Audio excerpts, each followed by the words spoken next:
Welcome to class, everybody. While you are watching the previews of important documentaries that you should watch, please take a moment to grab a healthy vegan snack, some water, and come back and make yourselves comfortable. Look in the mirror and sing this song. Sing, I will be brave, I'll be vegan from now on. Look in your heart and sing this song. Sing, I will be brave, I'll be vegan from now on. Eat only healthy vegan things. Never eat anyone's arms, legs, or wings. Don't eat anyone who had ears or eyes. Make sure when you eat that nobody cries. Break old habits you had for years. Save animals from so much terror and tears. Train yourself to always be in the mood to only buy healthy vegan food. Sing this song and declare it. I'll be vegan from now on. Declare it. Put your hand on your heart and sing it loudly. Today is the day I will start.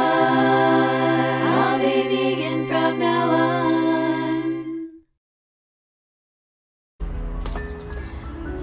Hi, Misha. This video is for you, and I decided to put it on YouTube rather than try to send it to you privately because I thought it might be a subject that many people would be interested in, and I really hope that you see it. I know you have 50,000 followers now, so you've not got up to 1 million or whatever, so there's maybe a chance that I can communicate with you in a way that I hope to be effective. Now, I don't know if you know who I am, but I am a person who is known as That Vegan Teacher, and my name is Miss KADIE. And I have been really curious about your channel. I've been watching it, and I just felt the need to kind of chat with you and basically connect with you for the purpose of telling you that I think that it's refreshing to hear your point of view on many issues, and that we actually have similar paths, you and I, even though I'm going to be 58 years old on September 24th. But I know that I don't know how old you are, actually. Maybe I don't know how old you are. I'm really bad at guessing, but let's just say you're probably around the age of my own kids, or maybe even younger. I think you're in university, so yeah. So I just wanted to say, Misha, my main goal, my main reason for contacting you, it has to do with something that you can probably see on my shirt, and it says here, Dear animals, I promise to be vegan from now on. And I am hoping to connect with you before you cancel me. And the reason I say that, cancel me, because I think that you're at a phase of your transformation right now where your mind seems to be open to new ideas. And so I want to try to plant some seeds with you, with the hope that you really are as open as you say that you are. First of all, I just want to talk about a few of the issues that you talked about that you and I have had similar paths with. First of all, I do identify as a member of the LGBTQ. I know you don't. I am bisexual, but I have known that for a really long time. And it's not something that I ever made a big deal out of. And when I came out of the closet, it was no big deal whatsoever. The fact of the matter is that I ended up getting married. And that's just because the person that I happened to like, who became my best friend, he just happened to be a man. And so it could have just as easily gone the other way. And it turned out to my benefit because I was kind of curious to have a child. And so, the body parts kind of fit in that way. So I just wanted to say that I just did take a couple of little notes, but I just finished listening to your last post while I was here on my porch. So I didn't take notes during your video, but I just do off the top of my head remember a couple of things. So I wanted to talk about the LGBTQ, IA, plus, etc. So like you, I was fighting for the rights of the LGBTQ, and here in Canada, I was even fighting for the rights of the gay and lesbian people to get married. And I still hold that is an okay thing and a good thing that we should strive for, because I don't think we should be discriminating against people for who they love. So that part I was fine with, always fine with, and I even took my own children to some of these Pride Parade days. But like you, I always had a bit of a feeling of sort of a strange feeling. It's one thing to be proud of, being brave enough to come out of the closet. This is many years ago, remember, Misha? And I kind of thought, yeah, we need exposure for this community, and that's a good thing. However, I always felt a bit weird seeing a lot of half-naked people there, like you said, sometimes wearing very provocative things, making sexual gestures in the parade, and I never felt good about that, but I kind of pushed it back because I thought, okay, like you said, you know, body positivity or whatever, and just let people be who they want to be, dress how they want to dress, even if it's wearing leather type things, which, by the way, I'm vegan now, so I don't buy any leather, but I think you understand what I'm saying. But I always sort of let it go. And also, I did raise my kids and brought them to a summer camp where there was some nudity. There was a small nude beach because I thought this was a good thing. And actually, in this case, I still do think it was an okay thing because it was completely different than anything you can imagine. This was a religious camp. It was a Unitarian Universalist camp, so that they're very liberal, not like really the other religions. And they had this pond, and there was a clothing optional area for people who wanted to lay there and read a book and tan their whole bodies or chat. And you know, kids could be naked there, and there were also like grandparents there and moms breastfeeding and whatever, and it was like no sexuality at all. It was just simply like, picture that they're wearing bikinis and bathing suits, except they weren't. Like, there was no weird business going on. There was nothing creepy. It was just everybody completely natural, and there was a water tower, and you could jump off, and everyone was laughing and playing, and it was really an okay thing. So it's not that I'm against nudity per se, but I found that the gay pride parade, the pride parade, did make me feel uncomfortable in a way that complete nudity didn't. So I don't know if this makes sense to other people listening, but I'm just speaking from my personal experience. So another one thing I wanted to talk about is BLM, and I have also walked in parades. I remember when I was a really young, I was in like grade 7, that people were picking on a kid because he had darker skin. My first crush on not my first crush, but a crush that I had on a boy was when I was in grade 7, and his name was Stanley, and he had dark skin. And at the time, I didn't know the difference really between, you know, black or Indian or whatever. And I guess he was, looking back, I guess he was sort of Indian-ish, like, because but it was quite dark. Anyway, I remember really liking him a lot, and, you know, and then sort of going home and my parents sort of saying something like, well, it wouldn't be a good idea if you know, spend too much time or married or something. Like, how somehow it came up. I can't remember exactly, but there was definitely a feeling. I don't think my parents were outright prejudiced, but I remember thinking, well, that's weird. Like, they were kind of trying to, well, not them, I guess it was more my dad, sort of trying to discourage me from, I don't know if it was be friends, or they said, you know, it's fine for now, but don't marry somebody like that or something like that. It was just a really strange thing, and I felt really uncomfortable with that. So I've always stuck up for the rights of these minorities. And then what happened was, later on, when the whole thing happened with George Floyd, I was like horrified that somebody could, you know, that what was going on, and so many shootings and things like that. And I got kind of caught up in it. And then, you know, I was also at the same time, I had become vegan. I've been vegan now for 6 years. I became vegan on June 27th in 2016. And I started to I saw one of the protests that was done where a black person was complaining about the treatment of the cops. And, you know, sometimes they call the cops pigs, but they were holding up an actual pig's head. And this is how they were fighting and saying that the cops were terrible people. And I couldn't kind of make sense of this imagery. This was an actual pig, like the head of a pig. And pigs are even more intelligent than dogs.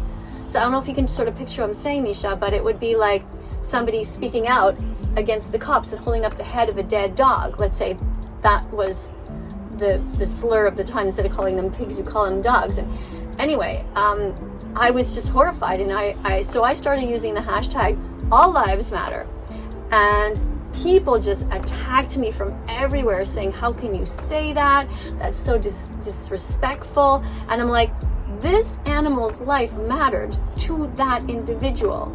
We have no right to murder animals simply for our taste pleasure when there are thousands of other things to eat. And this is where I know, Misha, you might be feeling like, okay, I eat animals, where's she going with this? But please just bear with me, okay? And just try to be open about this, because I didn't become vegan just like that. And I'm not expecting you, Misha, to become vegan just like that either. Because what I say to my students and everyone on social media is that it takes 100 clicks to become vegan.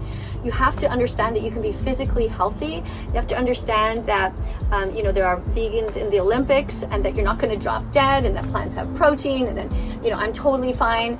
And my husband also has been vegan for 6 years, and people are, the Academy of Nutrition and Dietetics has stated you can be vegan at any stage of development. So Misha, if you became vegan right now, you could be vegan.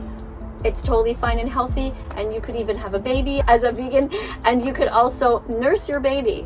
So you could be lactating and never take in any dairy, eggs, or meat. So let's just make sure you understand that. If you don't believe me, you can look that up. There's plenty of movies about it, like What the Health and The Game Changers. And if you want to know about how animals are treated, you can watch Dominion or Earthlings or Cowspiracy or Seaspiracy. Pause the video if you want to refer back to those after. I'm not going to put them on the screen. It's going to just take too long. So just to say that when people in this dark-skinned community were talking about George Floyd, and it was awful what happened, that he couldn't breathe, or these different people, their last words were, I can't breathe. So I wrote a song about it, and I said, look, these animals also can't breathe. And while you are talking about how you are oppressed, you are also the oppressors. And that didn't go well at all. Even among vegans, they were like, whoa, you're crossing the line there. And that's when we could sort of weed out who are the actual real vegans who are not speciesist versus those who say, well, that animal's worth more than that one, and what's the big deal? And it's like, it is a big deal. It is a big deal to put pigs at 6 months old in gas chambers, to breed them into existence just for our use. This is oppression, this is slavery, and it is wrong. And everything that goes with the dairy industry as well, where they rape the mother cows, they steal their babies, they kidnap them, and they murder the baby boys because they'll never be able to provide milk. It's also awful. And what they do to the baby chicks, Misha, I don't know if you know, I know I'm giving you a lot of information, but I just need you to kind of know the basics, that also in the egg industry, they kill all the baby boy chicks because they'll never be able to lay eggs in that industry. So that's why we don't see roosters around, but we see lots of hens. So anyway, one of the things that concerns me is I did hear you talking about your chickens one time. I think you have chickens. And so this is where I'm kind of pausing and very hesitant and worried that you might not have an open enough mind. On the other hand, maybe you did become attached to some of these animals. I don't know. If you've been raised around them all your life, it could go either way. It could be that you will see that they are individuals, and that they're interesting and they're cute in their own way. Or it could be that you've been raised for such a young age to detach yourself from that emotion, the emotions, and just view them as simple objects, which is what I'm really hoping that you don't do, Misha. I want you to try to tap into who you were when you were born, and you were born vegan. That means somebody who never wanted to hurt animals. You were born that way, and it wasn't your fault that your parents fed you their flesh. Now, I know you probably think, oh my God, who is this woke person here? But remember, you and I have a lot in common. And let me get back to that list, okay? So I want to try to encourage you to follow along with me and keep on your journey, but to include veganism, which is a traditional value. It is a traditional value for us to be kind to the vulnerable and to protect them. No matter what your religion, no matter what your skin color, no matter if you're politically left or right, none of it should matter, because you were born vegan and you can return. You were born with empathy, and any cruel indoctrination you can unlearn. Your mother's milk was vegan, it was meant for you. And no matter what they try to tell you, remember, being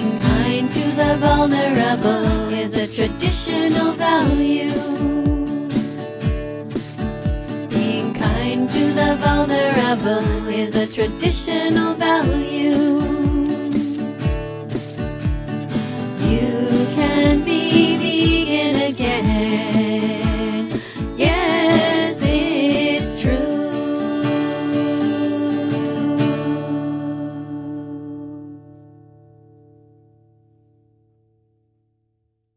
So you talked about the wage gap as well, and I kind of was thinking, you know, I worked as a nurse for many years, and if there was a male nurse, he made the same amount of money as I did. I worked as a school teacher after that.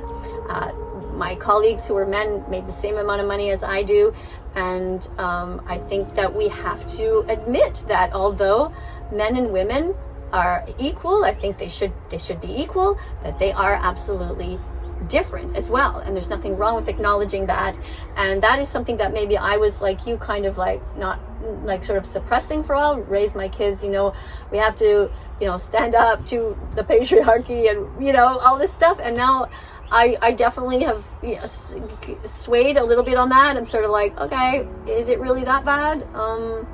You know, when you watch different shows on TV, for example, like oh God, what's it called? The Bart Simpson one, and then the other guy, Family Guy. You know, these men are portrayed like idiots, and it kind of like doesn't always sit well with me. Like, you know, why is that? They're always the fat, stupid dads. Like, I don't find that to be very fair, and so I kind of could see it the other way. Another situation that happened, Misha, is when my kids were little. There was a shop here nearby, and at one point the kids, like my daughter's now, she's now 32, and my boys are 30 and 29, but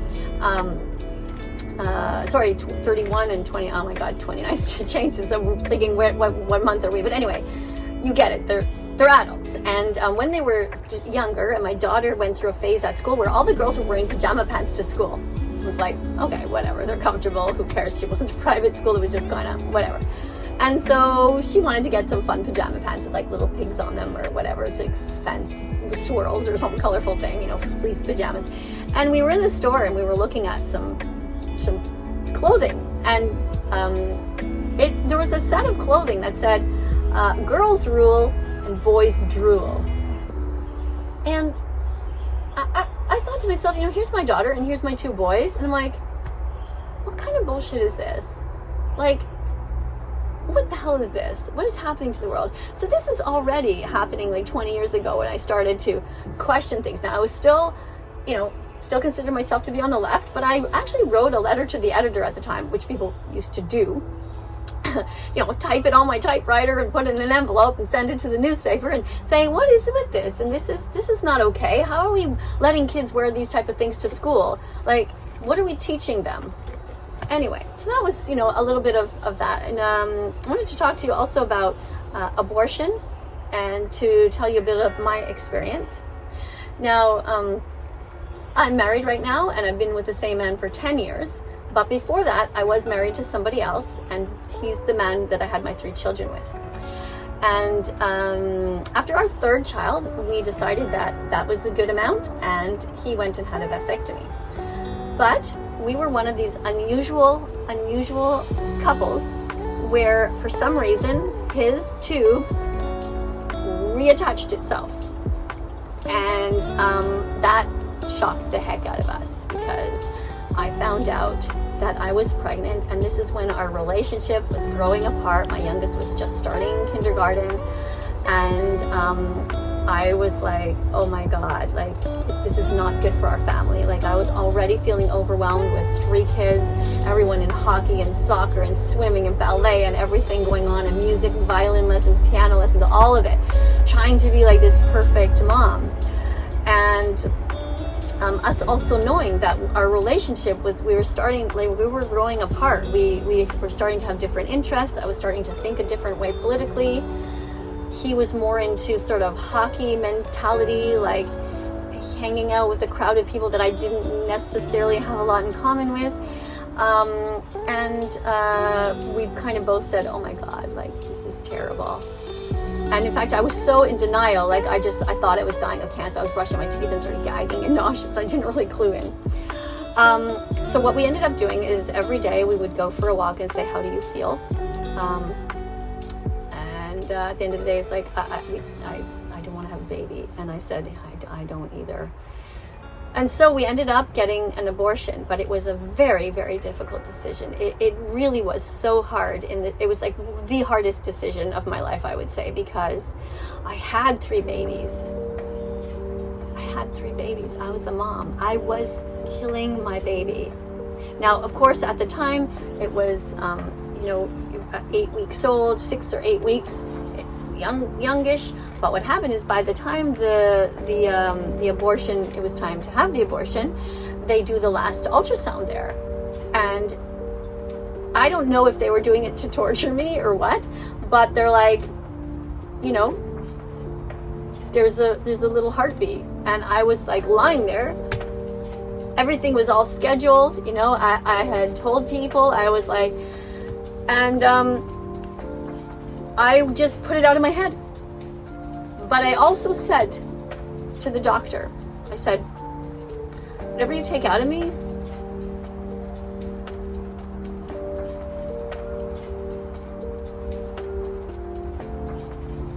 I want to see. And so, because I really wanted to face what I had done. And she brought me like a plastic container, like a little container that is clear, and she showed me it. She said, "Are you sure you want to see?" And I said, "Yeah." And I looked at what was in there, and I, for some reason, thought that I was going to see a little hand or some sort of body part or whatever, and I was really going to like force myself, because that's the kind of person I am. I want to see what's going on. That's why I'm an animal rights activist, because I was curious, what is really going on? What am I really taking part in? But what I saw was something that looked sort of like one of Campbell's soup, the kind that you add the milk to, and it's sort of like, anyway, that's what I remember at the time. And then I went home, and to be honest with you, I have not regretted that decision. And this is the strange part, is that every year around the time that I thought about the baby and wondered, whether there was going to be a boy or girl, and what their personality would be like, I still thought to myself, like, this is the right decision for our family. It's just it would have been so difficult for us to survive the next many years as a couple. I'm sure our family would have been shattered, because it would have been so much stress on us, so much fighting. And that would have affected all the other 3 kids and all of their activities, and it would have affected their friends, and it would have affected their grades, because I didn't have enough time to spend with each kid. That was what I felt. I felt like so torn, like, my son needs help with math, and my daughter has a problem with her friends, and I felt so conflicted. At the time, I was also working as a nurse, where you're also kind of running around trying to make everybody happy, and really unable to do that. And so I didn't regret it. I never regretted it. But recently, after many years now, my kids are adults, I still find myself thinking, what would it have been like? Would it really have been that bad? And having to face the fact that I am selfish. This was selfish, because maybe we could have pulled it together. Maybe we could have pulled it off. Maybe we could have just looked at each other in the eye and say, look, forget our problems now. There's this other kid, and we have to get along. We have to make this work. We both have to make sacrifices. We are not going to have this abortion. But we were both so fine with it at the time. And so I don't know, Michelle, what to say to you about that. I definitely think that abortion should still be available, because I don't think that the alternative is okay. And so I heard you say the words, I guess in the US you call it legal, safe, and rare. And I would say yes to that. Rare. It should be rare. I mean, we tried really hard to make sure that we wouldn't get pregnant. And in fact, our relationship had been such that we weren't even being intimate. So that's why I was so shocked that I was pregnant, because we'd been intimate like once in 6 months or something like that. Like, it was really not happening a lot. So I was like, that can't be. Like, it was so shocking. Anyway, he ended up going back and getting his tubes tied properly this time. We got pretty mad at the surgeon, at the urologist, and said, like, why would you just take out a tiny bit and like leave this opportunity for them to connect? Like, we were so angry with him. And he kind of looked at me as if I had cheated on my husband or something. Are you sure it's his baby? And I was like, I wanted to leap over the table and just like strangle him. I felt so angry that he would say that and not take responsibility for his botched surgery, essentially. So I don't want to discourage anyone from getting a vasectomy. Apparently it happens to 1 in 1,000, and you can actually go to your urologist and say, look, I just take out a chunk, take out more, make sure you cauterize the edges or whatever you're doing now really well so they don't reattach. So that's one thing. So I wanted to tell you about that. So about abortion, I also think that it shouldn't be just a flippant thing. When I hear about people that are just going to have another abortion, it just like really upsets me a lot. On the other hand, I will tell you another story. My God, this is already 23 minutes. But when I was doing some animal rights activism with a group called Anonymous for the Voiceless, which is where we wear all black and hold up TV screens in the subway stations to let people know what's going on, and people can approach us if they want to or not. We show the actual footage of what goes on in these factory farms that comes from undercover people, but it's actually just regular stuff. It's not like the isolated incidents. It's like regularly what happens. There was this woman, and I think she was on drugs.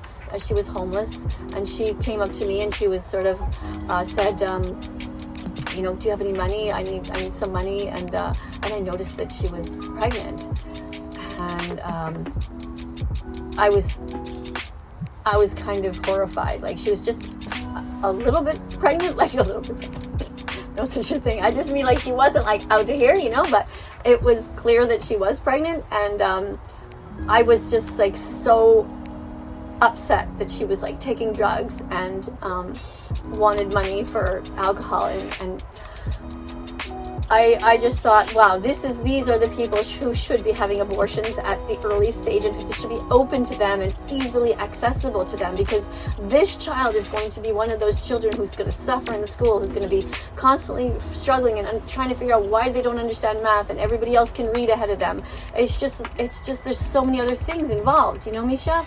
If you force people to keep to stay pregnant, like, are they going to take care of this baby?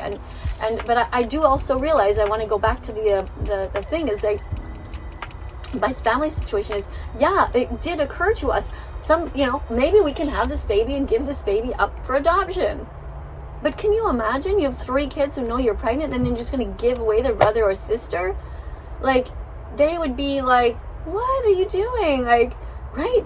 I mean, so it was just a hard time. Anyway, just wanted to let you know that story. Okay, so I also wanted to talk to you a little bit about the gun laws. You said that you were for the gun laws, and that you always were. So in that sense, you were always sort of more, I guess, right-wing, you might call it. I don't know how it works over there, but it seems to me that the left in general in the U.S. are more people who don't want any guns around for average people or whatever. Here, I've always been against people having guns. I think it's not good. When we hear about your shootings down there, I'm here in Canada, it's pretty terrible, and it's shocking and appalling. And however, I had a recent incident, because I am an animal rights activist, and I am pretty out there on social media, and I have no problems telling people that if they are choosing to eat animals, that they are animal abusers, because they are paying for people to abuse these animals. It's not just a quick death like you think. It is breeding them into existence for the purpose of using them. It is commodifying them. It is enslaving them. It is raping them, kidnapping them, skinning them, all of it, and it is all just not okay with me. I just wanted to say that where I lost my train of thought now. What was I talking about? Yeah, gun laws, right. So because I am such a strong animal rights advocate, and in your face on often, and tell people straight out that this is just a fact, if you are paying people to kill animals, you are an animal abuser. In the same way that if I paid somebody to kill another person, I am part of the problem. It's not just that they did it and okay, the animal's already dead, so I'm eating it. No, you are contributing to the supply and demand of these industries. So but because I'm so strong, I've had people come and attack my house because I'm so strong-minded, rather, and so strong in my opinion. And I've had people throw dead animal body parts on my lawn. I've had them leave them at my doorstep. I've had them throw eggs at my house. I've had them throw garbage into my backyard, like McDonald's wrappers, just to rub it in. I have had to install cameras all over my house. I have had people yelling at my house from the street and the sidewalk. I have a sort of a gate in front of my front door, like a wooden fence type thing. And in the middle of the night, a group of teenagers just were all there and making noise, and they jumped the gate and started pounding on the door and then ran away. I mean, just basically terrifying my 82-year-old mother-in-law who lives with us. And my dog was barking her head off. And they were saying that they were going to come and steal my dog because she's vegan. My dog is 100% healthy, who eats vegan kibble, which looks like any other dog food. And the vet has said she's in great shape. So, but people don't understand that. They think she's being abused and that I feed her only celery, which is completely insane. But these are so many subjects that I would love to talk to you about, Misha. I love for you to, if you're willing to go down that path. It is a deep rabbit hole that I'm asking you to go under to find out everything about veganism. And there's a site you can go to called Carnism Debunked, where almost every question that you might have is going to have an answer to it, and with links to different videos. Carnism Debunked. So if you're interested in that, but just to get back to my point about the gun laws. So we were thinking to ourselves, how do we defend ourselves from these people? By the time we call the police, they don't necessarily come that quickly. So we were just thinking, like, well, what can we do? We can throw rocks at them. But if these kids are like 16 and we try to self-defend ourselves, apparently we were told, like, well, no, you can't hurt them. But because they're not attacking you personally, they're attacking your house or banging on your doors or whatever. So we have to get flashing flashlights. We bought 4 really powerful flashlights, and we had at one point, this is how crazy it got, we actually had the hose brought up from our backyard into our front, ready to go. So if they came, we could spray them, shock and spray them, turn on the lights and spray them. But this is ridiculous. So I said, you know what? I want a gun.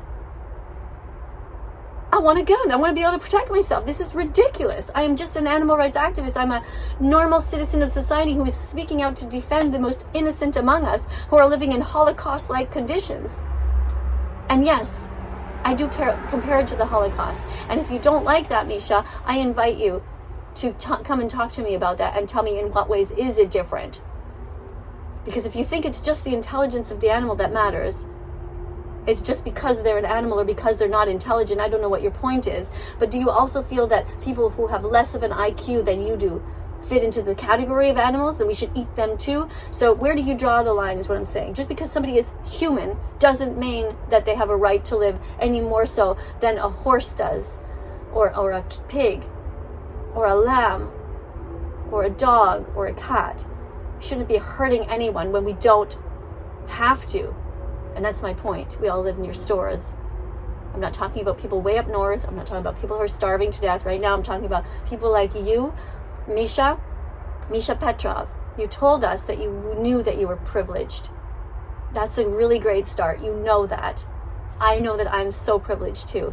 And therefore, when we know better, which we do, we have a duty to do better. This is what I think. I know that you said at one point that you thought that the left, you didn't agree with this part, that it is your duty to speak out, and that silence is is considered, I forget the word that you said, but when there's something in society that's going on, if you're quiet, it's like an act of violence. And in that sense, I disagree with you, because I think it is an act of violence to not speak out.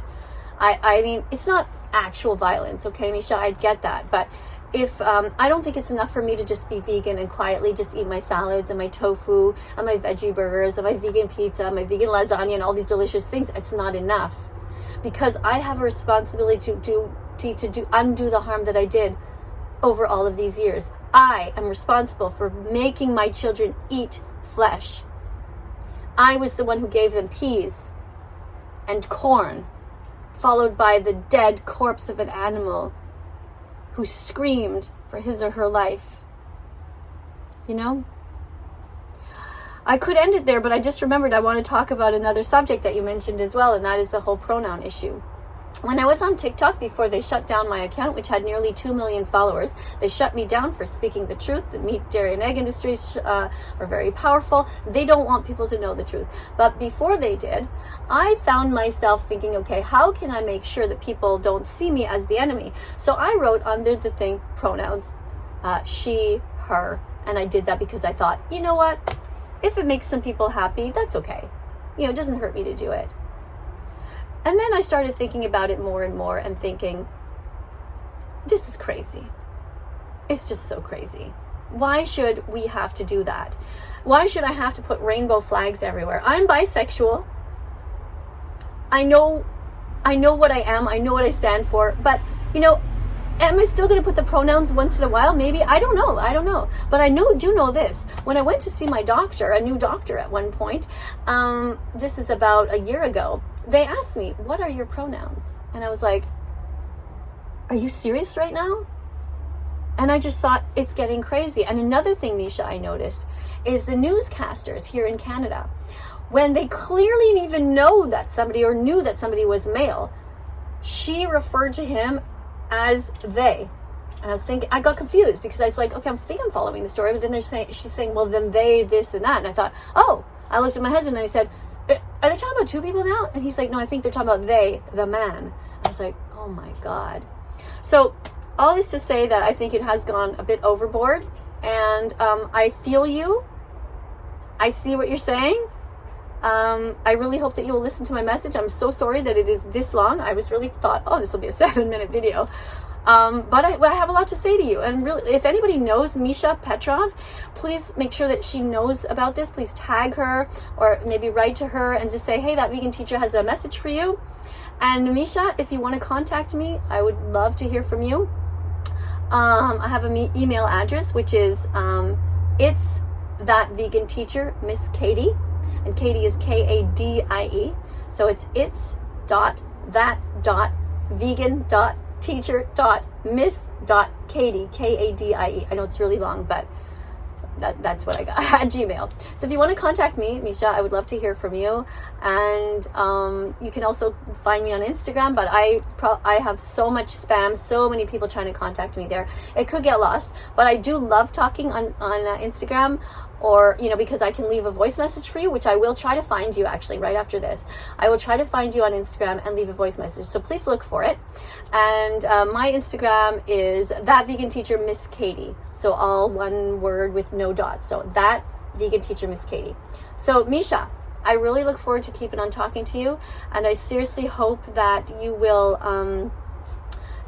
not get, I don't know how to say this, but not get too sucked in to the radical-ish right, because I think you are kind of moving in that way, and it's good that you sort of found this like sane middle ground. I think it's good, but I'm just worried because I don't want you to go overboard and to, you know, be one of these people like Ben Shapiro, who literally promotes the eating of meat on his channel. Like, he's getting sponsored by a company, and he himself has admitted that he is a hypocrite, and that he knows that he could be vegan, that it's healthy, and that it's a good thing, and yet he gets, now that because there's money involved, he's somehow shut off that part of his heart, that part of his brain even, and he's getting sponsored and promoting so much violence. And I guess ultimately that's what I really want, is I want you to not be like that.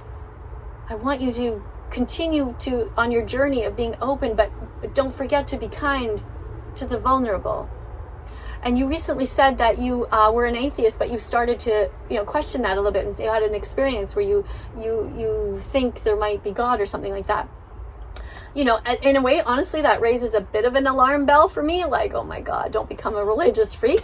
But at the same time, Misha, I get it. I have been going to churches now on Sundays and doing reviews of them, and to try to see which church is vegan, which are, and of course none of them are, but which churches are more vegan, which ones are progressive enough to be open when they say thou shalt not kill. Are they actually following through on that?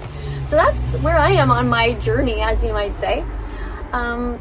So I just wanted to connect with you, and thanks a lot for listening. If you made it all the way through, if anybody else did and you think this channel has value, please like, please subscribe, please press the notification bell, and I will see you all in tomorrow's video. If you have comments, write below what you think.